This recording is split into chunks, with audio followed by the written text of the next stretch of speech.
Hello everybody, this is Mothball Tech Tips here, and today's video we'll learn about lists in Python. Now, quick word on the code editor. This is called a Jupyter Notebook, and it's basically the same as the one we've been using. For some reasons right now, I cannot use the normal one that I've been using, PyCharm, based on vacation. So right now I'm going to use this one called Jupyter Notebook. Now it has these things over here, and it's basically the same. So yeah, let's get into it. Now, lists in Python, as we talked about in the previous lesson, as we did with for loops, well, can be used in for loops. Now, lists are formatted using square brackets. And, like I said last time too, you could put anything in them. You could put John in them, you could put a number in them, you could put a Boolean value in them, and so on and so forth. You could even put another list inside of a list. Now, for lists, there are ways to actually get them besides from for loops and stuff like that. You can call the lists using the square brackets after the list name. So as you can see, we made this list that has all this random stuff inside of it. We made it have a name called list. Now, when we call a list, we use these square brackets to get a specific value within it. Now, these are familiar to strings in that it is ordered in the same way. It starts from 0 and it goes 1, 2, 3, 4, 5. And there's also negative values where you can go -1, -2, -3, and so on and so forth. So we can call John here by doing list 0. And if we try to print this out now,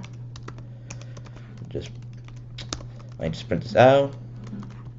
After that, you'll see that we get John right here. Now, additionally, we can also change the stuff inside the lists. What we can do is we can make a specific value change by getting the value and calling it. Then after that, we can equal it to a new value. So, for example, let's say I don't like this spelling of John, and I want a different spelling of John without the H. We can do that very easily. As you can see, now that element is not equal to John without the H. As you can see, lists are able to store a lot of stuff inside them. Now there are more methods that you can use with them, append, pop, and so on and so forth. We'll cover that in a future lesson.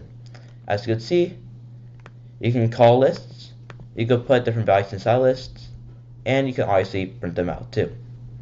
Now, there are also different ways for ordering lists too. Now there's this colon syntax. Now this colon syntax basically is just ... What this does is it calls the stuff from this value from 2 as it goes all the way until the end. So if you run this, you should see true.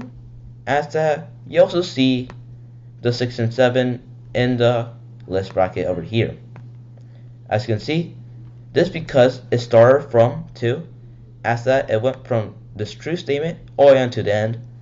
And you can actually do the opposite, going, let's say, from 3 all the way to the beginning.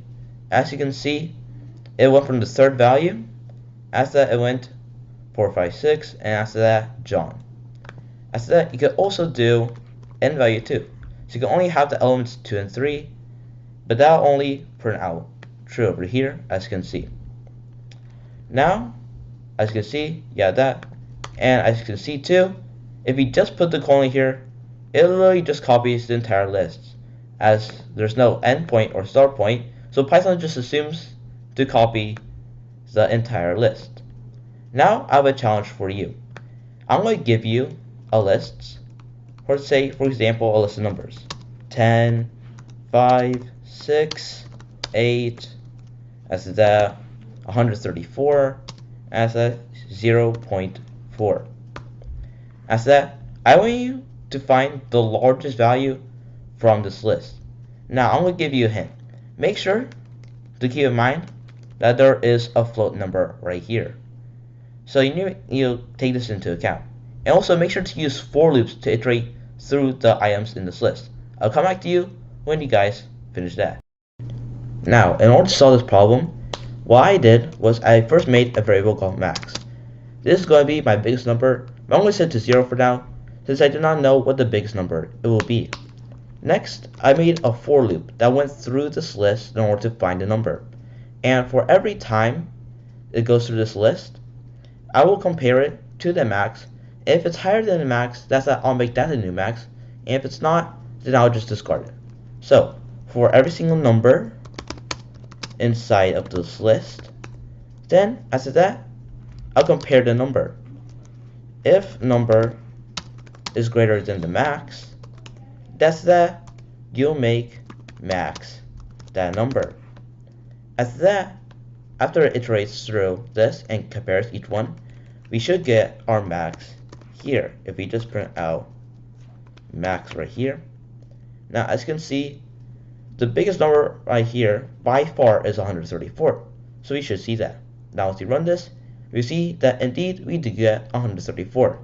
This full number right here, which is to confuse you, as the different types in here does not really matter in this case, since I can see these numbers are far bigger than 0.4, and it feels like 1 or something over here, like 1.4. That actually would matter, because